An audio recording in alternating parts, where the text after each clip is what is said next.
अध्याय 141 अलग। ये बस एक सेकंड का मामला था। रोहित के टीवी से 3 किलोमीटर दूर एक पैदल यात्री मार्ग पर प्रकट हुआ। एक लाल बत्ती चमक उठी। 3 लोग हवा में से अचानक सामने आ गए। सौभाग्य से रात में सड़कों पर कम लोग थे और आसपास के पैदल यात्रियों ने ध्यान नहीं दिया, नहीं तो इससे भगदड़ मच सकती थी। रोहित ने मन में सोचा, ये बाल बाल बचे, बस एक झूठा अलार्म था, लेकिन मुझे उम्मीद है कि इस तरह हम उस भूत से पूरी तरह से छुटकारा पा लेंगे। रही बात के टीवी में बाकी लोगों की कि क्या वे उस भूत से परेशान होने के लिए इतने दुर्भाग्यशाली होंगे, यह अब मेरी चिंता का विषय नहीं है। दिशा, अब सब ठीक है। दिशा अभी भी सहमी हुई थी, चारों ओर उस जाने पहचाने दृश्य को देख रही थी। ये वैसा ही था जैसा वह स्कूल से निकली थी, पलक झपकते ही एक अलग जगह पर दिखाई देना। पिछली बार के अनुभव के कारण उसने इस बार इसे बहुत जल्दी स्वीकार कर लिया। दिशा ने घबराकर पूछा, मेरे चचेरे भाई कहाँ हैं? रोहित ने हरी पट्टी की ओर इशारा किया। वहाँ, मैं उसे पहले ही बाहर ले आया हूँ। अमोल को डरा हुआ और बेजान वहाँ बैठे देखकर, भले ही वह एक शर्मनाक हालत में था, कम से कम वह जिंदा था और शीशे से दूर था। धन्यवाद, धन्यवाद रोहित। उस पल वह आखिरकार खुद को रोक नहीं पाए और रोहित की बाहों में फूट फूट कर रोने लगी। भले ही वह अलौकिक घटनाओं से बची हुई थी, दिशा आखिर एक लड़की थी। वह रोहित की तरह तेजी से परिपक्व नहीं हुई थी, केशव के पास जैसी स्वाभाविक मोटी चमड़ी नहीं थी, और निश्चित रूप से पिंकू के साहस से उसकी तुलना नहीं की जा सकती थी, जो अकेले अलौकिक घटनाओं की जांच करने की हिम्मत करता था। ये तथ्य कि वह बच गई, कविता की तरह, बस उसकी कक्षा की अन्य लड़कियों की तुलना में उसे थोड़ा अधिक सौभाग्य मिला था। इसलिए उसका दिल अभी भी बहुत नाजुक था, डर से भरा हुआ था। रोहित दिशा को अपनी बाहों में आते और रोते हुए देखकर एक पल के लिए हक्का बक्का रह गया। यह नहीं जानता था कि उसे कैसे दिलासा दे, और बस उसे इसी तरह पकड़े रहने दिया। दिशा ने कसकर पकड़ रखा था और सिसकते हुए धन्यवाद कह रही थी, धन्यवाद रोहित, धन्यवाद। रोहित ने कहा, ठीक है, धन्यवाद की जरूरत नहीं है, मैंने बस यूं ही मदद कर दी। दिशा उसे पकड़े हुए रोती रही। राहगीरों ने जिज्ञासा से देखा लेकिन हंगामा नहीं किया, यह मानते हुए कि यह बस एक प्रेमी प्रेमिका का झगड़ा था, कुछ भी असामान्य नहीं। कुछ देर बाद जब दिशा की भावनाएं थोड़ी स्थिर हो गईं, उसने अपनी आंखों से आंसू पोंछे, ऊपर देखा और कहा, माफ करना, मैंने अपने रोने से तुम्हारे कपड़े गंदे कर दिए। रोहित ने कहा, कोई बात नहीं, अपनी भावनाओं को बाहर निकालना एक अच्छी बात है। कम से कम रोने से तुम थोड़ा बेहतर महसूस करोगी। मुझे खुशी है कि तुम मुझे गले लगाकर रो रही हो, न कि अपने चचेरे भाई को गले लगाकर। दिशा ने उदास आवाज में पूछा, क्या तुम्हें जलन होती अगर मैं अपने चचेरे भाई को गले लगाकर रोती? रोहित ने कहा, नहीं, मुझे डर है कि तुम्हारा चचेरा भाई तुम्हें एक भूत समझ लेगा और इतना डर जाएगा कि वह राजमार्ग पर भागकर किसी कार से टकरा जाएगा। फिर तुम्हें बचाने की मेरी सारी मेहनत बेकार हो जाती है ना? लेकिन उसे अभी देखकर, भले ही वह शीशे में नहीं मरा, उसे शायद एक बहुत बड़ा मानसिक सदमा लगेगा, खासकर जब वह तुम्हारी स्थिति देखता है। इसलिए अब से अपने चचेरे भाई से दूर रहना। उसे अचानक मत डराना। अगर वह गलती से पागल हो गया तो मुझे दोष मत देना। अब जब तुम सुरक्षित हो तो अपने माता पिता को तुम्हें लेने के लिए बुलाओ। पहले ही देर हो चुकी है, तो वापस जाकर जल्दी आराम करो। ये घटना खत्म हो गई है। मेरे अनुमान के अनुसार वह भूत अब तुम्हारे पास दोबारा नहीं आएगा, लेकिन एहतियात के तौर पर तुम्हें अभी भी किसी भी शीशे से दूर रहना चाहिए। अगर तुम इससे बच नहीं सकती हो तो कम से कम इसके सामने बहुत देर तक मत खड़ी रहना। दिशा ने सिर हिलाया, ठीक है, मैं तुम्हारी बात मानूंगी। मैं जाकर देखता हूं कि क्या तुम्हारा चचेरा भाई पूरी तरह से डर से बेसुध हो गया है। वह अभी तक बिना हिले डुले बैठा है, जो एक अच्छा संकेत नहीं लगता। इतना कहकर रोहित उसके बड़े चचेरे भाई के पास गया और उसे हिलाया।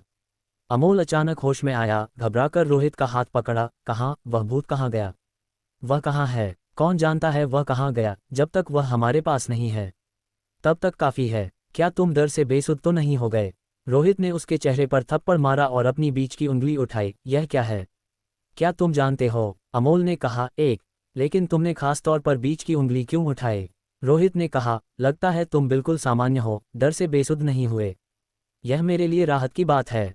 रोहित ने कहा, अगर सब ठीक है तो तुम जल्दी घर जाओ। रात में घूमना खतरनाक है, खासकर तुम्हारे जैसे एक बदकिस्मत इंसान के लिए। केशव को देखो, वह चुना हुआ है, वह भाग्यशाली लड़का है। उसने पूरी शाम एक भूत के साथ रॉक पेपर सिजर्स खेला और एक भी टाई नहीं हुआ। अगर उस रात एक भी राउंड टाई हो जाता तो शीशे में प्रवेश करने वाला व्यक्ति तुम नहीं बल्कि वह होता। ये कहते हुए उसने उस लड़के के अविश्वसनीय भाग्य पर आश्चर्य किया। भूत पहले ही केशव की परछाई के साथ मिल गया था और केशव जैसा ही दिखता था, सिवाय उसके आंदोलनों की नकल करने के महत्वपूर्ण बिंदु के।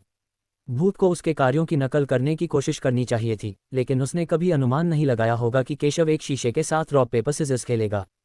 और किसी को भी यह उम्मीद नहीं थी कि केशव पूरी रात जीतता रहेगा। कार्यों की पूरी तरह से नकल करने में असमर्थ भूत केशव की जगह नहीं ले सका और शीशे में प्रवेश नहीं कर सका। इसलिए केशव सुरक्षित और स्वस्थ रहा। अमोल ने पूछा, क्या तुम्हारा मतलब है वह सच में एक भूत था? क्या इस दुनिया में सच में भूत होते हैं? उसका डर अभी फीका नहीं हुआ था। रोहित मुस्कुराया, तुम पहले से ही अच्छी तरह से जानते हो, है ना? और फिर भी मुझसे पूछते हो। सौभाग्य से यह भूत कुछ खास था, ऐसा नहीं जो अंधाधुंध लोगों को मारता है। नहीं तो तुम्हें बचाने की बात तो छोड़ो, यह एक सवाल होता कि क्या हम में से बाकी लोग जिंदा बच पाते। इस बार तुम मुझसे मिले, अगली बार तुम अकेले हो। इस दुनिया में कई अलौकिक घटनाएं हैं और जो अभी हुआ वह एक मामूली घटना थी। मुझे उम्मीद है कि तुम किसी बड़ी अलौकिक घटना का सामना नहीं करोगे, नहीं तो बच निकलना इतना आसान नहीं होगा। अमोल दंग रह गया। ये सिर्फ एक संयोग नहीं है। मैंने ऐसी चीज़ों के बारे में पहले कभी क्यों नहीं सुना? रोहित ने राहगीरों की ओर इशारा करते हुए कहा, उन्हें देखो, वे भी नहीं जानते। समझ गया टिल्ड। अमोल एक वयस्क व्यक्ति होने के नाते तुरंत रोहित के शब्दों का मतलब समझ गया। वह अन्य साधारण लोगों की तरह अंधेरे में रखा गया था और आज वह बस इतना बदकिस्मत था कि वह उन अलौकिक घटनाओं के संपर्क में आया जो आप सामान्य परिस्थितियों में कभी भी नहीं देख सकते। मैं एक असली भूत को देखकर भाग्यशाली रहा। रोहित, मेरे माता पिता आ गए हैं, मुझे जाना पड़ सकता है। इस पल दिशा पास आए और बोलने से पहले हिचकिचाई। रोहित ने अमोल के कंधे पर थपकी दी, दिशा को अपने साथ ले जाओ। मुझे उम्मीद है कि भविष्य में तुमसे, मेरे महान चचेरे भाई, से मिलने का मौका मिलेगा। इन दिनों सुरक्षित और स्वस्थ रहना एक आशीर्वाद है, बच जाने के अवसर को संजो कर रखो। अमोल ने कहा, धन्यवाद।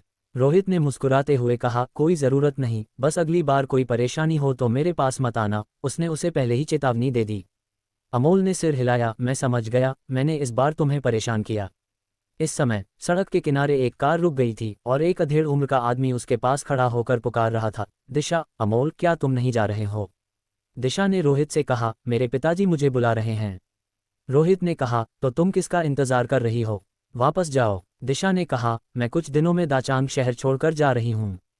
क्या तुम्हें मुझसे कुछ नहीं कहना है? रोहित ने आश्चर्य से पूछा, बिल्कुल कुछ नहीं। क्या तुम्हें मुझसे कुछ कहना है?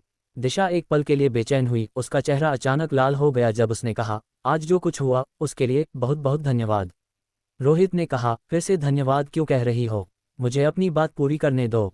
मुझे कॉलेज में दाखिला मिल गया है और 4 साल की पढ़ाई के बाद अगर तब तक तुम्हारी कोई प्रेमिका नहीं होती तो मैं तुम्हारी प्रेमिका बन सकती हूँ। अगर तब तक तुम्हारी कोई प्रेमिका होती है तो बस यह मान लेना कि मैंने ये कभी नहीं कहा। दिशा ने कहा, उसका चेहरा अब और भी लाल हो गया था। उसने ये कहा और तेजी से चली गई, पीछे मुड़कर तेजी से दूर चली गई।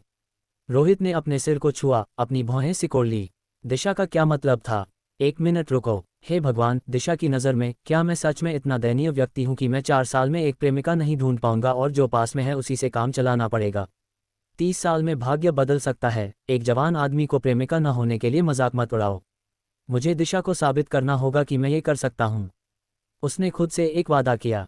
जल्द ही रोहित ने एक टैक्सी ली और वापस जाने की तैयारी की। लेकिन इस समय उसके टीवी के शौचालय में, जहां वे पहले थे, एक बार खाली शीशे में फिर से एक आकृति दिखाई दी। इस बार हालांकि आकृति अब दिशा जैसी नहीं थी बल्कि केशव के रूप में वापस आ गई थी। शीशे में वह मुड़ी और शीशे की गहराई की ओर चली गई, धीरे धीरे गायब हो गई और फिर शौचालय के कोने के चारों ओर घने अंधेरे में पूरी तरह से लुप्त हो गई। इसके बाद ये किस शीशे में फिर से दिखाई देगी, कोई नहीं जानता होगा, लेकिन शीशे से बाहर आने के लिए इसे निश्चित रूप से एक व्यक्ति को शीशे के सामने खड़े होकर एक प्रतिस्थापन के रूप में खोजना होगा। पूरे दाचांग शहर में कोई भी जो शीशे के सामने खड़ा है वह इस भूत का लक्ष्य बन सकता है। धत, ये कहाँ है? मैं खो गया हूँ। केटीवी से बाहर भागने के बाद केशव बिना किसी उद्देश्य के भटक रहा था। उसे पता नहीं था कि वह किस गली में पहुंच गया है। भाई तुई, तुम मुझे छोड़ने के लिए दोष नहीं दे सकते। मैं सच में खो गया हूँ। मैं भूत के साथ तुम्हारी मदद नहीं कर सकता और वहां जाने से मैं सिर्फ एक बेकार मछली बन जाऊंगा, यहाँ तक कि 666 चिल्लाने का भी मौका नहीं मिलेगा। बॉस। शायद उसी पल एक स्ट्रैपी ड्रेस और भारी मेकअप वाली एक महिला ने अचानक पुकारा। केशव ने बाईं और दाईं ओर देखा और पूछा, क्या तुम मुझसे बात कर रही हो? महिला हंसी, आप मजाक कर रहे हैं बॉस। यहाँ बस आप ही हैं, बेशक मैं आपसे बात कर रही हूँ। उद्धरण चिन्ह ... वैध? केशव ने पूछा। बेशक ये वैध है, ये सबसे वैध जगह है। केशव ने कहा, मैं सामान्य जगहों पर नहीं जाता। कौन वैध जगहों पर जाता है? महिला ने उसे रोकते हुए पुकारा, बॉस मत जाओ, हम यहाँ वैध नहीं हैं, वैध नहीं। केशव ने कहा, तुम्हें पहले ही कहना चाहिए था कि यह वैध नहीं है। तुम्हारे पास यहाँ क्या क्या है? महिला ने फिर से कहा, हमारे पास यहाँ सब कुछ है। केशव ने कहा, तुम्हारे पास सब कुछ है, वह प्रभावशाली है। हाँ, बेशक हमारे पास है, उसने जवाब दिया। हंसते हुए महिला केशव को अपने साथ अंदर खींच ले गई। केशव ने कहा, मुझे कोई आपत्ति नहीं है अगर ये थोड़ी महंगी हो, लेकिन मुझे ये स्पष्ट कर देने दो, मेरे हार्डवेयर के लिए उच्च मानक हैं। स्पर्श और हाथ का अनुभव अच्छा होना चाहिए और आवाज़ स्पष्ट और त्रिआयामी होनी चाहिए। खासकर पैरों की आवाज़ स्पष्ट रूप से सुनाई देना महत्वपूर्ण है। सही, और बिल्कुल धूम्रपान नहीं, केशव ने जोड़ा। अगर आप धूम्रपान नहीं करते हैं तो यहाँ कोई भी धूम्रपान नहीं करेगा, हमारे पास केवल निजी कमरे हैं। यह अच्छी बात है। अध्याय 142, केशव की गिरफ्तारी। जयपुर शहर में भूतों की संख्या बढ़ रही है और यह एक अच्छा संकेत नहीं है। मेरे पिछले अनुमान वास्तव में गलत नहीं थे, हम शायद मानसिक घटनाओं के चरमकाल में हैं। जैसा कि रघु ने कहा, अगर हम भविष्य में इन घटनाओं को हल करने का कोई प्रभावी तरीका नहीं सोच पाते तो शायद मानवता का कोई भविष्य नहीं होगा। रोहित लिफ्ट से आलिया के अपार्टमेंट में वापस आया, धुंधले और शांत गलियारे को निहारते हुए। भले ही वह जानता था कि इस इमारत में कोई भूत नहीं था, एक बार जब वह अंधेरे वातावरण में प्रवेश कर गया तो वह अनजाने में खुद को तनाव में महसूस करने लगा। यह एक अवचेतन प्रतिक्रिया बन गई थी। उसने दरवाज़ा खटखटाया। अंदर से आलिया की आवाज़ आई, कौन है? मैं हूँ, रोहित। अंदर से पैरों की आवाज़ आई और आलिया जल्दी से दरवाज़ा खोलने आई। उसने अभी अभी स्नान किया था, उसका शरीर एक तौलिए में लिपटा हुआ था, हाथ में एक हेयर ड्रायर था, उसके बाल अभी भी गीले थे, उसके खूबसूरत चेहरे पर एक नाजुक लाली थी जो बेहद आकर्षक लग रही थी। हालांकि जब उसने रोहित को देखा तो उसकी आंखों में उत्साह से चमक आ गई। तुम सही समय पर आए, मेरे पास तुम्हारे लिए कुछ बहुत अच्छी खबर है। जैसे ही उसने बात की, उसने रोहित की बांह को गले लगाया और हंसते हुए उसे अपार्टमेंट में खींच लिया। रोहित ने पूछा, क्या अच्छी खबर? 5 दिन, इसमें सिर्फ 5 दिन लगे, लेकिन मैंने पूरे 4 अरब खर्च कर दिए। 4 अरब! मैंने अपनी जिंदगी में इतना पैसा कभी नहीं देखा और मैं कभी सपना भी नहीं देख सकती थी कि एक दिन मैं इतने कम समय में इतना खर्च कर पाऊंगी। तुम्हें आज उन प्रबंधकों और मालिकों को देखना चाहिए था, वे मेरे प्रति इतने सम्मानजनक थे, लगभग एक बोधिसत्व की तरह मेरी पूजा करने के लिए तैयार थे। आलिया दिन की घटनाओं के बारे में बात करते हुए उत्साह से भरी हुई थी। बस ये सोचकर कि उन कंपनियों के कर्मचारी और प्रबंधक उसे कैसे देखते थे, वह संतुष्टि से भर गई। रोहित ने कहा, तो तुम्हारा कहने का मतलब है कि तुमने 4 अरब को सोने में बदल दिया है? बेशक, तुम मेरे काम पर भरोसा कर सकते हो। सोने की डिलीवरी के बदले नकद भुगतान। मैं पिछले कुछ दिनों में जयपुर शहर के लगभग सभी बड़े बैंकों और सोने के डीलरों के पास दौड़ती रही, यहाँ तक कि कई बार शहर के बाहर भी गई और आखिरकार आज अंतिम लेनदेन पूरा किया। 4 अरब का असली सोना, देखो, ये सब यहाँ है। उसने फर्श पर रखे कई बड़े बक्सों की ओर इशारा किया। पूरे 400 किलोग्राम, लेकिन सोना अब सच में महंगा है, यह 1000 तक बढ़ गया है और ऐसा लगता है कि मैं अकेली नहीं हूँ जो खरीद रही हूँ। 400 किलोग्राम बहुत लगता है। वास्तव में तुम्हारे सामने फैला हुआ यह उतना नहीं है। रोहित ने एक बक्सा खोला, अंदर सोने की छड़ें करीने से रखी हुई थीं। उसने यूं ही एक सोने की छड़ उठाई, ठंडी और भारी, एक दर्पण की तरह चिकनी जो उसके चेहरे को दर्शाती थी, लेकिन धुंधली, मानो किसी चीज से ढकी हुई हो। उसकी आंखों में ये नकद नहीं बल्कि एक आवश्यक संसाधन थे। भयंकर भूतों से निपटते समय सोना अपरिहार्य था। अगर तुम एक अंतर्राष्ट्रीय भूत मास्टर बनते हो तो तुम्हारे पास 100 किलोग्राम सोने का कोटा होता है। अब ऐसा लगता है ये लाभ काफ़ी अच्छा है, कम से कम 1 अरब का खर्च करने योग्य धन। भविष्य में ये चीज़ निश्चित रूप से और अधिक महंगी हो जाएगी, शायद विनियमित भी हो जाए। तब इतने बड़े पैसे से सोना खरीदने की कोशिश करना लगभग असंभव होगा। एक बार जब मानसिक घटनाएं फैल जाएंगी और वैश्विक भय पैदा हो जाएगा तो कौन अभी भी सोना बेचेगा? पूरी दुनिया के लोग इसे खरीदने के लिए दौड़ पड़ेंगे। तब तक बहुत देर हो सकती है क्योंकि आपूर्ति पूरी तरह से सूख सकती है। रोहित ने कहा, तुम्हें भविष्य में अपने उन ग्राहकों से अब और संपर्क नहीं करना चाहिए। आलिया ने पूछा, क्यों? रोहित ने कहा, तुमने उनसे इतना स्टॉक खरीदा है, अगर सोने की कीमत पागल हो जाती है तो उन्हें किसी को मारने की हद तक पछतावा हो सकता है, खासकर तुम्हारे जैसी एक बड़ी बॉस को, तुम सबसे आगे होगी। ऐसा मत बोलो, जब तुम मेरे साथ हो तो कौन मुझे धमकाने की हिम्मत करेगा? तुम वह व्यक्ति हो जो भूतों को भी नियंत्रित कर सकता है, जयपुर शहर के भविष्य के बड़े अधिकारी। अब से हम दूसरों को धमकाएंगे, कोई हमें धमकाने की हिम्मत नहीं करेगा। आलिया की आंखें अभी भी उत्साह से चमक रही थीं। वह रोहित के पास आए, अपनी गोरी बाहें फैलाईं और उन्हें उसकी गर्दन के चारों ओर लपेटते हुए कहा, मैं पिछले कुछ दिनों में बहुत खुश रही हूँ, यह एक सपने में जीने जैसा रहा है। मैं पहले बस एक छोटी लेखाकार थी, 10 या 20 हज़ार का वेतन कमाती थी और उस पर गर्व महसूस करती थी। अब की तुलना में ये स्वर्ग और पृथ्वी जैसा था। लाखों की बेंस चलाना, अरबों खर्च करना, मेरे सभी पिछले कल्पनाओं को सच करने के लिए धन्यवाद। क्या तुम जानते हो कि मैं अभी सबसे ज्यादा क्या करना चाहती हूँ? तुम सोच रही होगी कि मैं अपनी सैलरी मांग रही हूँ, तुम उसमें बहुत अच्छा काम कर रही हो। मैं तुम्हें 5 मिलियन का बोनस दूंगा। भविष्य में मेरे लिए कड़ी मेहनत करते रहो। मैं अन्य चीज़ों का वादा नहीं कर सकता, लेकिन कम से कम मैं तुम्हारे वेतन पर डिफ़ॉल्ट नहीं करूंगा। आलिया ने उसे एक आकर्षक घूर दिया। मूर्ख, आज मुझे तुम्हें प्रबुद्ध करना होगा ताकि तुम हर समय एक बच्चे की तरह व्यवहार करना बंद कर दो। जैसे ही उसने बात की, वह अपनी उंगलियों पर खड़ी हो गई और उसके होंठ उत्सुकता से आगे बढ़े। रोहित की आंखें चौड़ी हो गईं। तुम क्या करना चाहती हो? आलिया ने अपने होठों को चाटा और उसे एक खिलखिलाती नजर दी। आखिरी 2 शब्द हटा दो। रोहित की आंखें चौड़ी हो गईं। आंटी, तुम किसी बच्चे के साथ कुछ करने की योजना नहीं बना रही हो, है ना? आंटी। आलिया का मुंह गुस्से से भर गया। भले ही तुम मुझे आंटी कहो, मैंने आज तुम पर मन बना लिया है। मुझे और धोखा देने के बारे में मत सोचो, मैंने पहले ही स्नान कर लिया है। उसका उत्कृष्ट चेहरा फिर से करीब आया, लेकिन इससे पहले कि वह उस नौजवान को चूम पाती, एक हथेली ने उसके चेहरे को ढक लिया और एक थप्पड़ नीचे आ गया। पा टिल्ड। आलिया ने अपने मुंह से अपने ही बाल थूके, कुछ हद तक पागल होकर। तुम क्या कर रहे हो? क्या तुम एक आदमी भी हो? क्या तुम्हारे लिए मेरे प्रति कोई भावना नहीं है? मैंने पहल की और तुम एक थप्पड़ से जवाब देते हो। तो क्या हुआ अगर तुम लंबे हो? मैं खड़े होने के लिए एक स्टूल ले आऊंगी।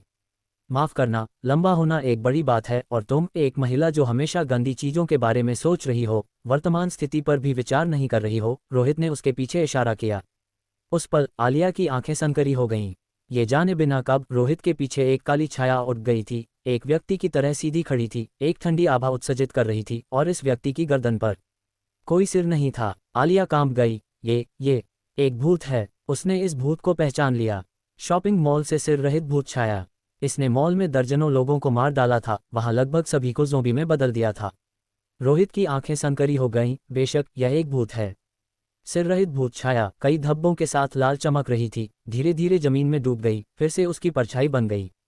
पहले भूत को नियंत्रित करने के बाद मैं हर दिन 2 या 3 घंटे के लिए लकवाग्रस्त हो जाता था, जिसने मेरी मानसिक स्थिति को प्रभावित किया।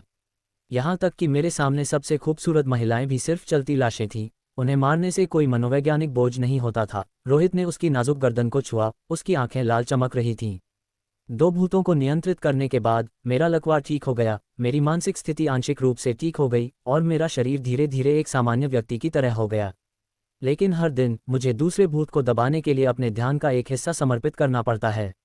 अगर मैं सावधान नहीं हूं तो यह वही होगा जो अभी हुआ। वह भूत मेरे नियंत्रण से बाहर है और यह किसी भी पल मुझे मार भी सकता है। मुझसे चिपके रहना बहुत खतरनाक है, क्या तुम समझती हो? आलिया का शरीर थोड़ा कांप गया क्योंकि वह सावधानी से रोहित की बाहों में झुक गई। तो तुम्हें बहुत थका देने वाला जीवन जीना पड़ता होगा, है ना? रोहित रुका, फिर कहा, वह कीमत है। इस दुनिया में मुफ्त में कुछ भी नहीं मिलता। मैंने तुम्हें मुझसे दूर रहने की सलाह दी है, लेकिन तुम चिपकती रहती हो। तुम मेरे लिए इसे मुश्किल बनाती हो।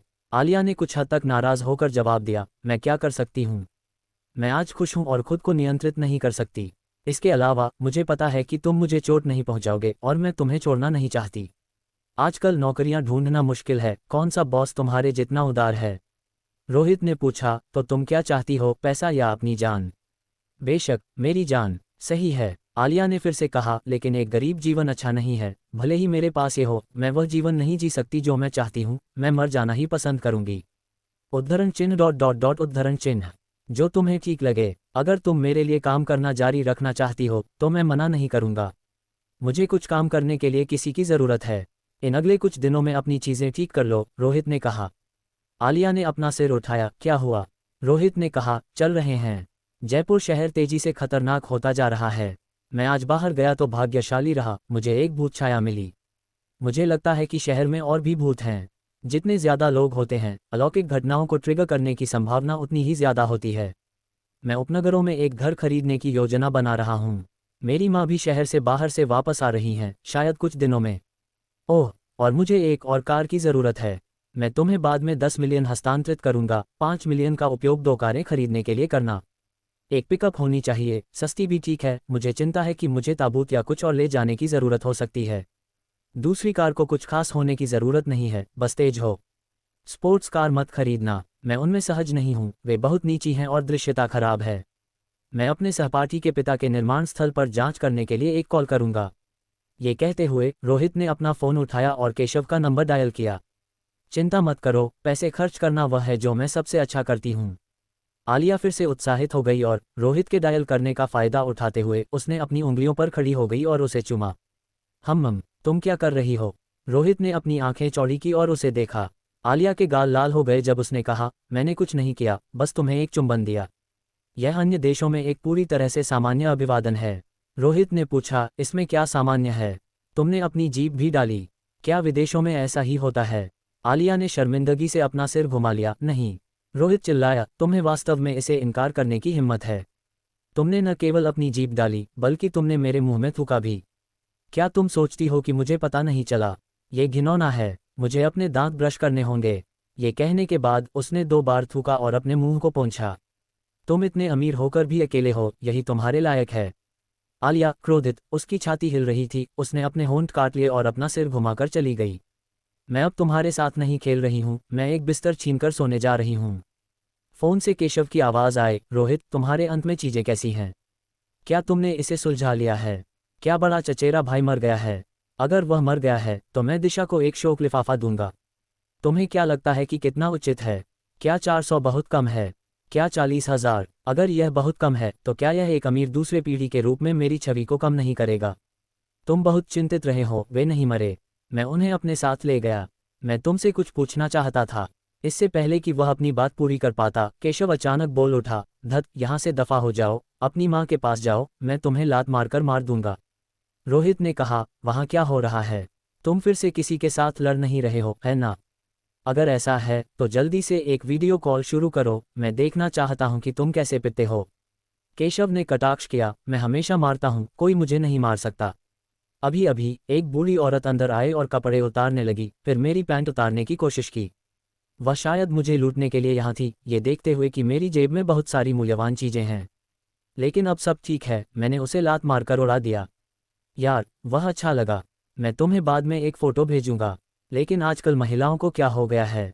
कोई शिष्टाचार नहीं। अपने दोनों हाथों और पैरों से वे कुछ सभ्य क्यों नहीं करती, बजाय इसके कि लोगों को लूटने की कोशिश करें। रोहित ने कहा, तुम बिल्कुल सही हो। आजकल महिलाएं सच में समझ से परे हैं। अभी अभी एक बूढ़ी औरत ने मेरे मुंह में थूका। धत, ये घिनौना है। मुझे उम्मीद नहीं थी कि तुम मुझसे भी बुरी हालत में हो। वह औरत सच में टुकड़े टुकड़े किए जाने लायक है। मैं तुम्हारी दुर्दशा के प्रति ईमानदारी से सहानुभूति रखता हूँ। ओह, सही है, भाई तुई को मुझसे पहले क्या चाहिए था? केशव ने पूछा। मैं पूछना चाहता था कि क्या तुम्हारे पिता का घर तैयार है? मैं इसे खरीदने और वहां जाने की सोच रहा हूँ। शहर बहुत खतरनाक है, रोहित ने कहा। केशव ने जवाब दिया, ये बन गया है, लेकिन यह अच्छी तरह से बिक नहीं रहा है। शायद तुम्हें कुछ और विचार करना चाहिए।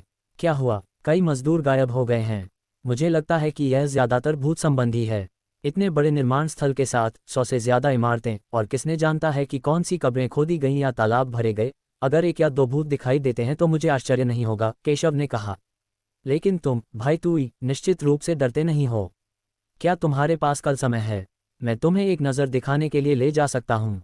मेरे पिताजी के साथ काम करने वाले वे रियल एस्टेट डेवलपर्स बहुत घिनौने हैं। याद रखना कि जब समय आए तो उन्हें अच्छी तरह से ब्लैकमेल करने का एक तरीका निकालो, उनसे कुछ दर्जन इमारतें ले लो। यह शायद उपयोगी न हो, लेकिन ये बहुत अच्छा लगेगा। धम्म टिल्ड। इससे पहले कि रोहित बोल पाता, फोन के दूसरे छोर से एक अचानक तेज आवाज आई। नियमित जांच। केशव ने खुशी से कहा, भाई तुम लोग सही समय पर आए। मैं अभी अभी एक अपराध की रिपोर्ट करने वाला था। अभी अभी इस बदबूदार कुतिया ने वास्तव में मुझे लूटने की कोशिश की। वह ऊपर आए और मेरी पैंट उतारने लगी, लेकिन शुक्र है कि मैंने समय पर प्रतिक्रिया दी और उसे लात मारकर दूर कर दिया। जल्दी से उसे ले जाओ, उसे कुछ महीनों के लिए बंद कर दो ताकि वह सोचे। आजकल की महिलाओं को वास्तव में अनुशासित करने की जरूरत है। शांति से बैठो, मत हिलो, अपने हाथ सिर पर रखो। तुम यहाँ क्या कर रहे हो? उसने जवाब दिया, चिकन खेल रहा हूँ। उसे ले जाओ। केशव ने संघर्ष किया, भाई तुमने गलत व्यक्ति को पकड़ा है, गलत को। धत, यह असली है। मैं निर्दोष हूँ, मैं एक वयस्क हूँ, कोई कानून नहीं तोड़ रहा हूँ।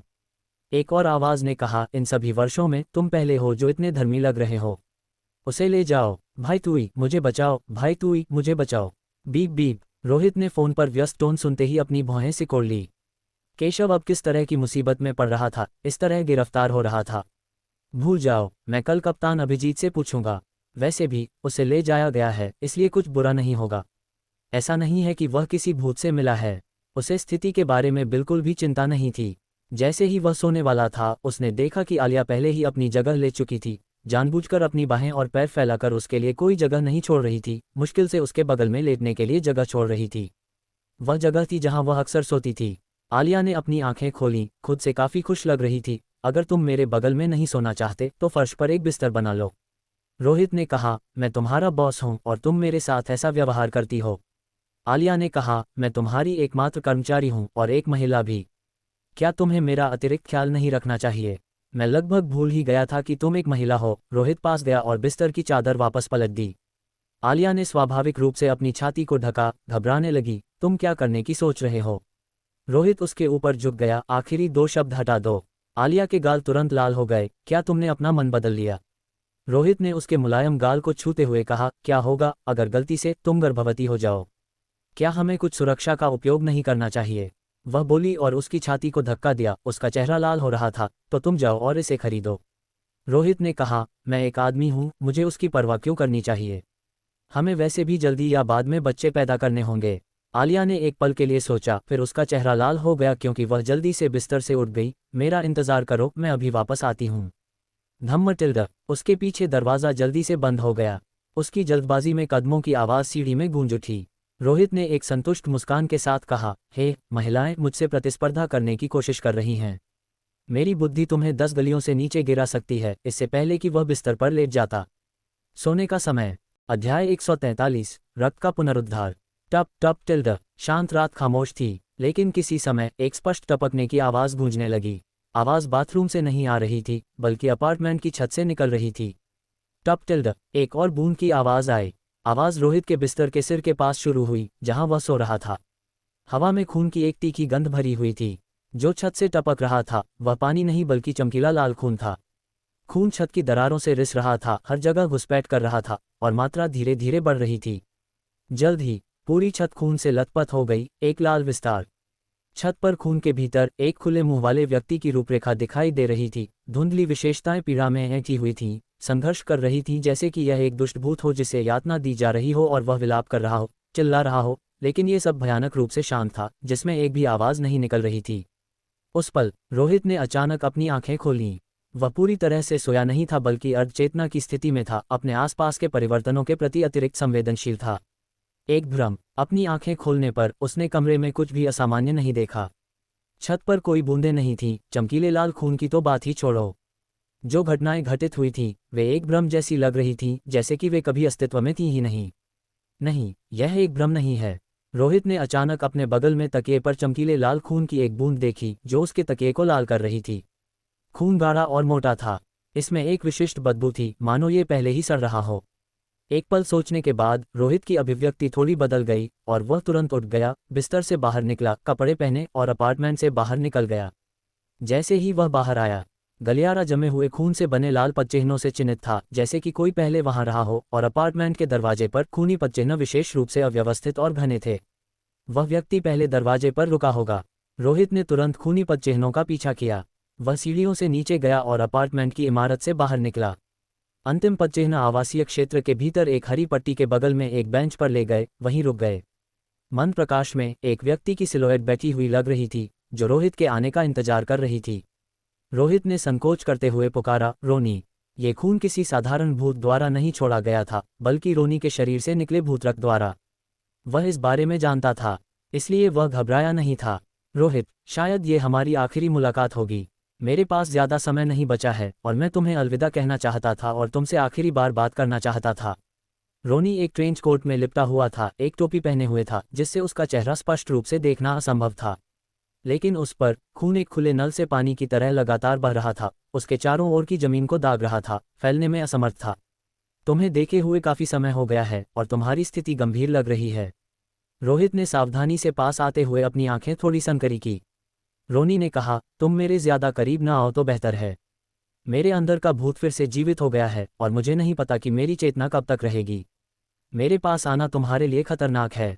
रोहित का दिल ठंडा हो गया। वास्तव में रोनी पुनरुत्थान के कगार पर था।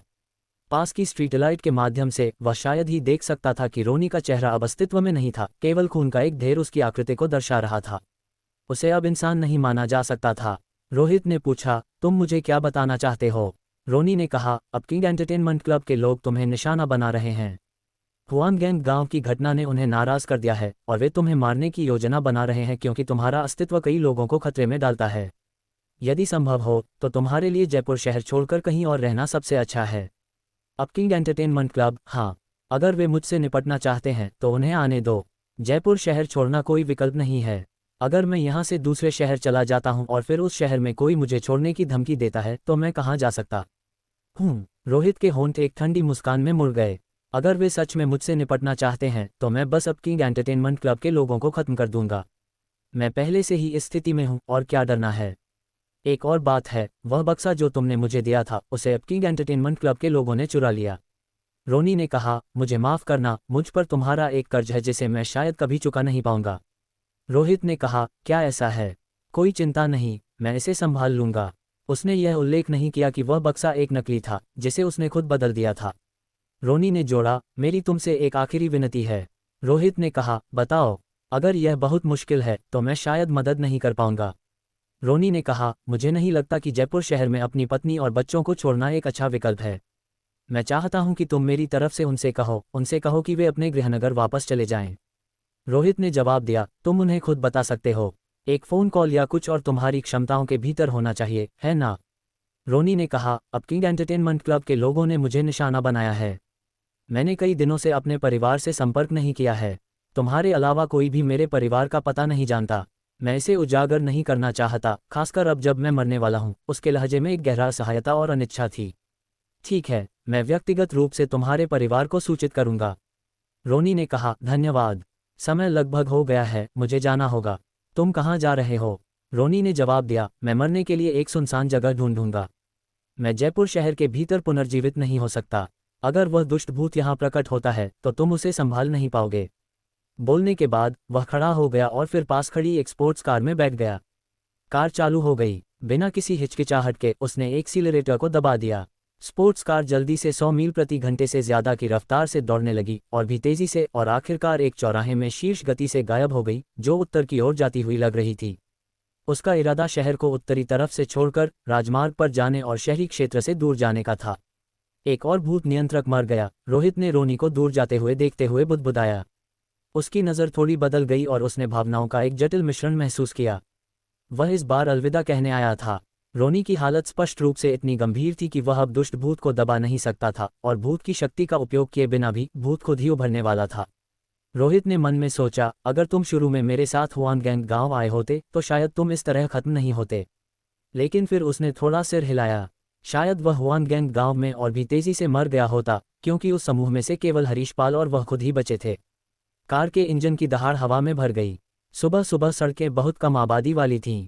रोनी की कार 200 मील प्रति घंटे से ज्यादा की रफ्तार से दौड़ रही थी, लाल बत्तियों से गुजर रही थी और ट्रैफिक के बीच से बुनाई कर रही थी, जितना हो सके तेजी से शहर से बाहर निकल रही थी। आसपास का नज़ारा एक पागलपन भरी रिवर्स में बिजली की गति से गुजर रहा था। उस गति पर एक मामूली टक्कर का मतलब भी निश्चित विनाश और मृत्यु था। लेकिन उसे डर का एक निशान भी महसूस नहीं हुआ, क्योंकि वह पहले ही मर चुका था। वह सिर्फ चेतना के कुछ दिखावे को पकड़े हुए था, इसलिए वह बस एक्सीलरेटर को फर्श तक दबाता रहा, जितना हो सके दूर जा रहा था। अगर बदकिस्मती से उसका कोई दुर्घटना हो जाती तो रोनी के लिए कोई फर्क नहीं पड़ता। आखिरकार उसने अपना सर्वश्रेष्ठ प्रयास किया था, और अगर उसके अंदर का भूत शहर में प्रकट होता तो वह कुछ भी नहीं कर सकता था। ऐसा लगा कि भाग्य अभी भी उसका कुछ हद तक पक्ष ले रहा था। उसे रास्ते में कोई दुर्घटना नहीं मिली, बल्कि वह राजमार्ग पर आसानी से पहुंच गया और शहरी क्षेत्र से बाहर निकल गया। कार अपनी पागल दौड़ जारी रखी, तेजी से आगे बढ़ रही थी। अब शहर से दूर उसने जितना हो सके शहरी क्षेत्रों से दूर जाने की पूरी कोशिश की। अगर वह कर सकता तो एक निर्जन मैदान या पहाड़ी क्षेत्र ढूंढना सबसे अच्छा होता। शायद अपनी आसन मृत्यु को महसूस करते हुए अपने परिवार से संपर्क करने का विरोध करने की कोशिश के बावजूद रोनी खुद को रोक नहीं पाया और यात्री सीट पर फोन उठा लिया। उसके हाथ में अब मांस का कोई निशान नहीं था, ये बस खून में लिपटा हुआ एक निराकार ढेर था। लेकिन जैसे ही वह डायल करने वाला था, उसकी पूरी बांह अचानक खून के एक मोटे पोखर में पिघल गई और सीट पर फैल गई। रोनी के दिमाग में एक विचार कौंधा, समय समाप्त। ये सिर्फ बांह नहीं थी, उसके पैर, धड़ और सिर सभी पिघलने लगे। खून ने कार के अंदरूनी हिस्से को लगभग भर दिया। स्पोर्ट्स कार नियंत्रण से बाहर हो गई, राजमार्ग से उतरकर और एक मैदान के माध्यम से एक संक्षिप्त दौड़ के बाद ये पलटने लगी। कार टूटनी शुरू हो गई और आखिरकार एक गड्ढे के तल पर रुक गई। कार ने घना धुआं उत्सर्जित किया जो आग लगने से पहले ही फीका पड़ गया। अंदर से खून एक फूटते झरने की तरह कार के अंदर से बाहर निकलना शुरू हो गया, मात्रा में बढ़ रहा था जब तक कि उसने दुर्घटनाग्रस्त वाहन को डूबा नहीं दिया। फिर भी खून का बहना बंद नहीं हुआ और आधे घंटे से भी कम समय में इसने कीचड़ भरे गड्ढे को भर दिया, जिससे एक रक्तकुंड बन गया। जैसे जैसे समय बीतता गया, रक्तकुंड धीरे धीरे फैल गया, एक लाल तालाब बन गया। एक अनिश्चित समय के बाद एक भयानक खून से लथपथ हाथ रक्तकुंड से बाहर निकला। एक मानव आकृति एक अजीब मुद्रा में धीरे धीरे खूनी गहराई से बाहर चढ़ी। ये पास के जयपुर शहर की ओर नहीं बढ़ी, बल्कि सबसे करीबी गांव की ओर बढ़ी। एक खूनी निशान खेतों में आगे की ओर फैलता हुआ। अध्याय 144 क्रूर वास्तविकता। रोनी की मृत्यु रोहित के लिए एक जागृत कॉल थी। उसे एक स्पष्ट भावना थी कि हुआनगैंग गांव की घटना अभी खत्म नहीं हुई थी और इसके बाद के परिणाम उसे प्रभावित कर रहे थे। फिर भी वह पूरी तरह से अंधेरे में था, बिना किसी पूर्व चेतावनी के। रोहित ने गाड़ी चलाते हुए सोचा, रोनी सिर्फ दुष्ट भूत के पुनरुद्धार से नहीं मरा, अगर उसे मरना भी होता तो वह निश्चित रूप से इतनी जल्दी नहीं मरा होता। उसे लगा था कि दुष्ट भूत के पुनरुद्धार से पहले रोनी के पास कम से कम आधा महीना था, लेकिन अब दुष्ट भूत के पुनरुद्धार का समय आगे बढ़ गया था। दूसरे शब्दों में, रोनी ने दुष्ट भूत की शक्ति का उपयोग किया था, ये जानते हुए कि वह पुनरुद्धार के कगार पर था। फिर भी दुष्ट भूत की शक्ति का उपयोग करना केवल एक ही संभावना हो सकती थी। उसका सामना अन्य भूत नियंत्रकों से हुआ था, या शायद किसी ने जानबूझकर उसे दुष्ट भूत की शक्ति का उपयोग करने के लिए उकसाया, जिससे वह उसके पुनरुद्धार से मरने के लिए मजबूर हो गया। रोहित की अभिव्यक्ति गंभीर हो गई। सबसे पहले उसके परिवार को निकालने के लिए उसके घर जाओ, फिर रोनी की मौत के कारण की जांच करो। अगर ये दुष्ट भूत के पुनरुद्धार के कारण एक सामान्य मौत है तो सब ठीक है, लेकिन अगर नहीं तो जैसा कि रोनी ने कहा, कोई मेरे पीछे पड़ा है। अब किंग एंटरटेनमेंट क्लब की नज़र में रोनी उनका मार्गदर्शक था। उसकी मौत रोहित के लिए एक खतरनाक संकेत था। कार एक आवासीय क्षेत्र में दाखिल हुई। रोनी अपने परिवार की सुरक्षा में बहुत सख्त था। उन्हें अपने मामलों में शामिल होने से बचाने के लिए वह यहाँ अपनी पत्नी और बच्चों से शायद ही कभी मिलने आता था। मृत्यु के कगार पर भी उसने उस आखिरी फ़ोन कॉल को करने में संकोच किया, इसी चिंता के कारण। ये जगह है। रोहित ने अपनी कार रोकी, अपने सामने विला को देखते हुए। आंगन का गेट खुला था, मुख्य दरवाजा कसकर बंद था। आंगन गिरी हुई पत्तियों से ढका हुआ था, जो ये दर्शाता था कि कई दिनों से किसी ने इसकी देखभाल नहीं की थी। इसके अलावा अंदर से एक भी आवाज़ नहीं आ रही थी। उसने सोचा, मुझे याद है कि रोनी की एक पत्नी और 2 जीवंत बच्चे हैं, एक लड़का और एक लड़की। क्या वे पहले ही बाहर चले गए हैं? एक संदेह की चुभन उसके दिमाग में आई, लेकिन जैसे ही वह आंगन में चला गया और सामने के दरवाजे के पास पहुंच गया, उसकी हरकतें अचानक जम गईं। दरवाजे की दरार से एक बेहोश और अस्पष्ट गंध विला के अंदर से बाहर निकली। यह एक सड़ते हुए शव की बदबू थी। कई बार अलौकिक घटनाओं से निपटने के बाद रोहित इस गंध से बहुत परिचित था। कुछ गलत है। उसने लगभग तुरंत ही स्थिति की गंभीरता को महसूस किया। उसने एक नज़र डाली और फिर अपनी सोने की छड़ी निकाली, पास के शीशे को तोड़ दिया और जबरन विला में घुस गया। अंदर की सभी लाइटें बंद थीं और हवा परिसंचरण की कमी के कारण गंदी और बासी थी। सड़ते हुए मांस की बदबू और भी तीखी थी, मतली लाने की हद तक। रोहित को अपनी नाक ढकनी पड़ी। जैसे ही उसने लाइटें चालू करने की कोशिश की, उसने देखा कि खिड़कियां जानबूझकर अंदर से बंद थीं और बिजली की आपूर्ति बंद कर दी गई थी। हालांकि स्विच को फ्लिप करने के बाद लाइटों से कोई प्रतिक्रिया नहीं मिली। खिड़कियों को देखते हुए वे सभी कसकर बंद ही नहीं थे, बल्कि पर्दे भी खींचे हुए थे। इस व्यवस्था के साथ दिन के उजाले में भी अंदर का हिस्सा पूरी तरह से अंधेरा था। रोहित ने सभी पर्दे और खिड़कियां खोल दी ताकि सूरज की रोशनी अंदर आ सके और हवा का परिसंचरण हो सके, जिससे दुर्गंध को खत्म करने का प्रयास किया जा सके। लेकिन ये सब व्यर्थ था। गंध का स्रोत घर के अंदर था, केवल कुछ गंध को बाहर निकालना निराशाजनक था। उसने मन में सोचा, निश्चित रूप से यहाँ कोई मर गया है और शव अभी भी घर के अंदर है, नहीं तो गंध इतनी तीव्र नहीं होती। उसके दिल में एक बुरी आशंका भर गई। इस अशुभ भावना के साथ रोहित विला के रहने वाले कमरे की ओर बढ़ा। उसके सामने का दृश्य तुरंत उसकी पुतलियों को सिकोड़ दिया। रहने वाले कमरे में लगे उत्कृष्ट क्रिस्टल झाड़फानूस से 3 शव लटके हुए थे, एक वयस्क महिला और 2 बच्चे। वे कई दिनों से मर चुके थे, उनके शरीर पहले से ही सड़ने की पीड़ा में थे। खिड़कियां खुली होने पर हवा प्रसारित हो रही थी। ये बिना किसी संदेह के था। ये रोनी के परिवार के सदस्य थे, उसकी पत्नी और 2 बच्चे। ठीक 10 दिन पहले रोहित यहाँ था। उस समय रोनी की पत्नी अपने 2 जीवंत बच्चों के साथ थी, बेफिक्र और संतुष्ट जीवन जी रही थी, जिसमें सभी दर्द और पीड़ा अकेले रोनी द्वारा वहन की जा रही थी। लेकिन अब एक भूत नियंत्रक बनने के बाद, दुष्ट भूत के पुनरुद्धार से मृत्यु के सामने भी अपने परिवार को बनाए रखने के लिए रोनी का परिवार उसकी जानकारी के बिना ढह गया था। इस हद तक कि अपनी मृत्यु से पहले भी रोनी उनकी सुरक्षा के बारे में चिंतित था। रोहित से उन्हें जयपुर शहर छोड़ने के लिए सूचित करने के लिए कह रहा था। उसे पता नहीं था रोनी का परिवार लंबे समय से मर चुका था। रोहित सोफे पर बैठ गया, अपने सामने झाड़ फानूस से लटके 3 शवों को घूरते हुए। सड़ने की स्थिति को देखते हुए रोनी की पत्नी और बच्चे कम से कम 5 दिनों से मर चुके होंगे और रोनी अपनी सीमा पर पहुंच गया था और कल दुष्ट भूत का पुनरुद्धार शुरू कर दिया था। इसका मतलब है कि किसी ने पहले उसके परिवार को मार डाला, फिर उसे ढूंढा और उसे दुष्ट भूत के पुनरुद्धार से मरने के लिए मजबूर किया। यह एक तैयार योजना थी, रोनी और उसके पूरे परिवार को खत्म करने के लिए। उसने अपनी भौहें सिकुड़ी और सोचने लगा, कौन इस तरह की एक नियोजित इरादे से रोनी और उसके 3 लोगों के परिवार को मार सकता था और फिर रोनी को खुद मार सकता था, और इसका उद्देश्य क्या था? रोनी पहले से ही इस दुनिया के लिए बहुत समय नहीं था। प्रतिशोधी दुष्ट भूत के हाथों मरना सिर्फ समय की बात थी, तो कुछ लोग इंतजार क्यों नहीं कर सकते थे? क्या ये रोनी के हाथ में रखे बक्से को लूटने के लिए था? या क्या रोनी ने बाहर किसी को नाराज किया था और वे एक बदला के शिकार थे? या ये पूरी तरह से कुछ और था? लेकिन चाहे तुम इसे किसी भी तरह से काटो, ये तरीके काफी क्रूर थे। उसने सोचा, नहीं, क्रूरता हम जैसे लोगों के लिए ज्यादा मायने नहीं रखती। जो लोग दुष्ट भूतों को नियंत्रित करते हैं वे अपनी कुछ मानवता खो देते हैं। अगर यह मैं होता तो मेरे तरीके शायद कम कठोर नहीं होते। रोहित की नज़र थोड़ी बदल गई। जीवन और मृत्यु की लड़ाई में कोई विकल्प नहीं होता। अब ये रोनी है, अगली बार यह मैं हो सकता हूँ और मेरा परिवार ही हो सकता है जो लटके और सड़ने के लिए छोड़ दिया जाए। तो इस मामले की तह तक जाना अनिवार्य था। रोनी के परिवार की हत्या का कर्ज चुकाना था, कुछ लोगों को मरना था। इस विचार के साथ रोहित का चेहरा ठंडा हो गया। उसका शरीर एक ठंडी आभा बिखेर रहा था क्योंकि वह तुरंत खड़ा हो गया और जगह छोड़ने के लिए मुड़ गया। 3 सड़ते हुए शव लैंप से लटकते रहे, धीरे धीरे झूलते रहे। दुर्गंध फैल गई, धीरे धीरे घर के बाहर रेंग रही थी। उसे इससे निपटने की जरूरत नहीं थी क्योंकि यहाँ की स्थिति जल्द ही पता चल जाएगी। जल्द ही कोई इसकी रिपोर्ट करेगा और स्वाभाविक रूप से लोग शवों को साफ करने और उनके रिश्तेदारों को सूचित करने आएंगे।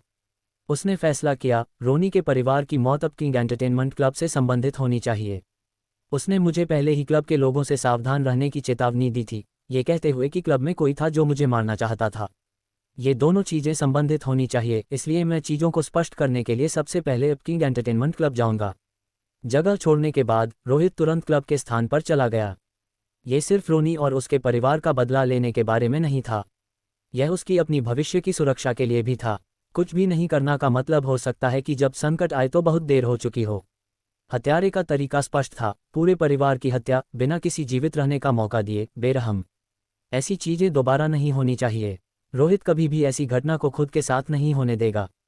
वाहन तेजी से चला और कुछ ही देर में वह जयपुर शहर में एक निजी संपत्ति पर पहुंच गया। यह अब किंग एंटरटेनमेंट क्लब का गढ़ था। रोहित पहले यहां आया था, इसलिए वह जगह से काफी परिचित था। एक आवाज ने कहा, कृपया रुकें सर, यह एक निजी क्लब है और हम आमतौर पर अजनबियों को पास के बिना प्रवेश करने की अनुमति नहीं देते। जैसे ही वह कार से उतरकर मैदान में आया, काले कपड़ों में 2 मजबूत अंगरक्षकों ने रोहित को रोका। रोहित ने कहा, अब किंग एंटरटेनमेंट क्लब को अब प्रवेश कार्ड की आवश्यकता है। मैं यहाँ अरूप गुप्ता से मिलने आया हूँ। ये सबसे अच्छा होगा अगर तुम मुझे बस जाने दो। मेरे लिए इसे मुश्किल मत बनाओ और मैं तुम्हारे लिए इसे मुश्किल नहीं बनाऊंगा। अंगरक्षकों में से एक ने ईमानदारी से कहा, मुझे माफ़ करना, लेकिन अगर सर के पास नहीं है तो हम आपको प्रवेश करने की अनुमति नहीं देंगे। रोहित ने पूछा, बातचीत के लिए कोई जगह नहीं? अगर मैं तुम्हें कुछ नकद दूं तो क्या होगा? अंगरक्षक ने जवाब दिया, हम पेशेवर हैं और अपने नियोक्ता के प्रति जिम्मेदार होना चाहिए। भले ही आप हमें रिश्वत दें, पास के बिना हम आपको प्रवेश करने नहीं दे सकते। अगर सर जबरन घुसने की कोशिश करते हैं तो हमें आपको जबरन बाहर निकालना पड़ेगा। कृपया समझें। रोहित का रास्ता रोकते हुए, और ज्यादा शिष्टाचार बेकार है, बस मेरा समय बर्बाद मत करो, हम सभी व्यस्त लोग हैं। रोहित ने अपनी बंदूक निकाली और उसे अपने सामने अंगरक्षक पर इंगित किया, एक तरफ हो जाओ या मैं तुम्हारे दिमाग को उड़ा दूंगा। तुम्हारी पसंद। दूसरा अंगरक्षक रोहित को शांत करने की कोशिश करते हुए, शांत रहें सर, कृपया शांत रहें। जिस अंगरक्षक के सिर पर बंदूक थी उसने एक तनावपूर्ण अभिव्यक्ति बनाए रखी, लेकिन उसने डर या घबराहट प्रदर्शित नहीं की, जो स्पष्ट रूप से एक पेशेवर रूप से प्रशिक्षित व्यक्ति का संकेत था। रोहित ने कहा, इतनी करीब से तुम पेशेवर अंगरक्षक मुझे निहत्था करने की कोशिश नहीं करोगे, है ना? बस मुझे कार्य करने के लिए मजबूर मत करो या तुम दोनों मर जाओगे। जैसे ही उसने बात की, उसके पीछे एक भयानक काली छाया ओमिनसली उठी। एक भूत नियंत्रक। 2 अंगरक्षक अचानक अकड़ गए, स्वाभाविक रूप से कई कदम पीछे हट गए। उन्होंने वास्तव में रोहित की बंदूक को जब्त करने पर विचार किया था। आखिरकार उसने सुरक्षा भी नहीं हटाई थी। लेकिन इस भयानक व्यक्ति के आने के साथ परिस्थितियां बदल गईं। बंदूक अब सबसे घातक हथियार नहीं थी, वह चीज थी। अंगरक्षक ने हार मान ली। कृपया अंदर आएं, सर। अध्यक्ष अरूप गुप्ता वर्तमान में एक बैठक में हैं, अब रास्ता रोकने की हिम्मत नहीं कर रहा था और एक तरफ हट गया। रोहित ने बंदूक रखते हुए कहा, अगली बार के लिए मेरा चेहरा याद रखना। अगर ऐसा फिर से होता है तो मैं इतना सौहार्दपूर्ण नहीं रहूंगा। गोलियां जिनकी कीमत 10,000 अपीस थी, निश्चित रूप से लापरवाही से बर्बाद करने के लिए कुछ नहीं था। और इसके अलावा तात्कालिक चिंता के कर्मियों के साथ संघर्ष की कोई जरूरत नहीं थी, खासकर जब बल का खतरा पर्याप्त था।